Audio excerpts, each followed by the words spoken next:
yebi faire été bandé na intimidation na bino na yebi été d'ailleurs c'est comme ya boy il faut muto afundi ngato ça la confortation nganaï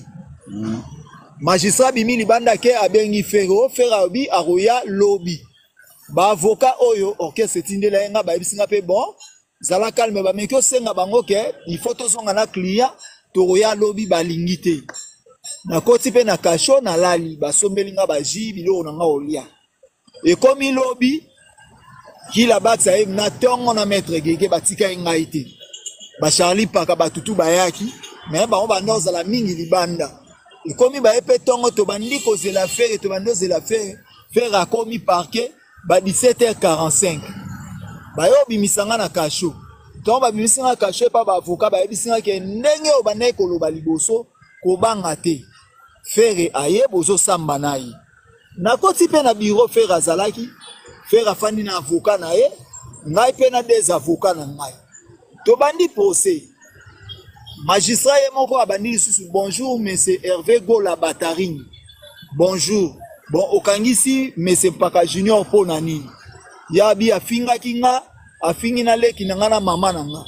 tango bazongiseli nga parole na obi na osamba ndenge nini nani afunda kinga ngana yebi ke boyebi singa ke fere muta afunda kinga mais oyo ngana yoki magistrat bimisi na munoko monsieur Hervé Gola Bataring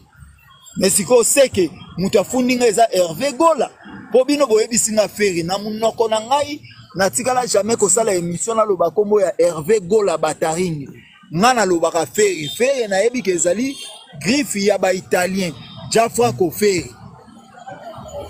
tolali côté wana bon bateli sous émission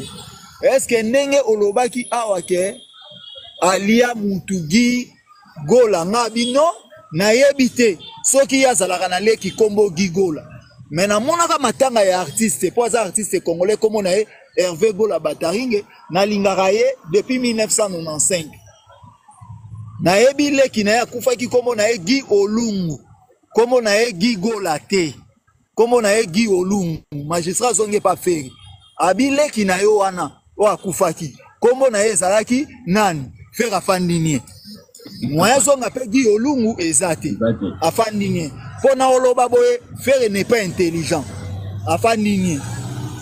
ba eli susu na question o ngana lobaki ke ye abimana mama na ye ngabino ngana bana ko loba na faire journaliste mutu alobaki yango po ngana alobaki ka ke adoba mama na bisi journaliste na bisi magistrat yo za maele plus que ngana adoba mama veut dire quoi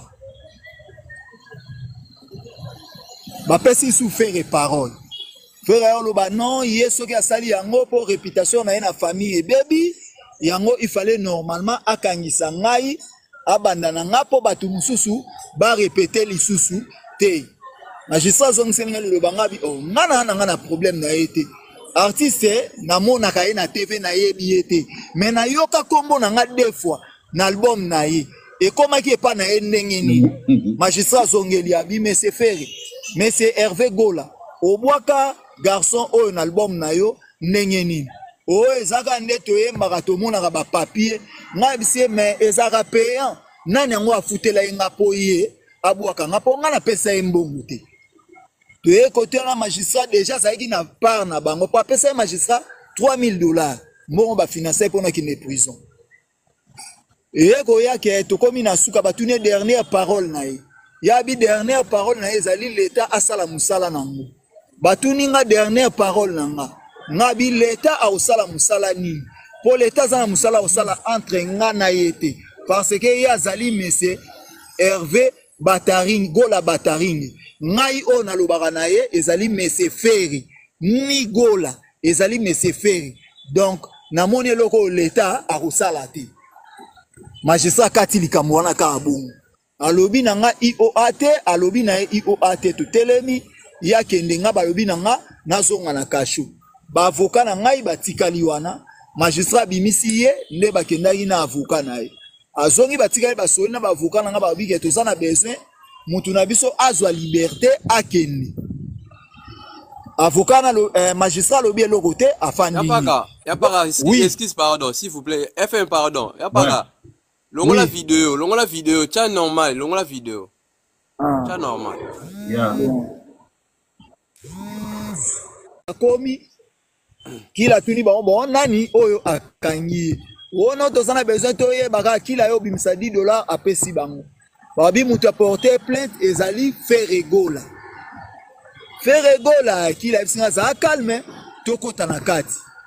magistrat na bango pa ekoya tokoti na kati wana mais c'est pas ka bonjour oyebi po ani oye anga bina yebite mutu afundi awa monsieur Ferry na si bon na yebi monsieur Ferry te ba fungoli pe farde mutu na yeki porter nga plainte ezaki Ferry ye moko ava bakende bunya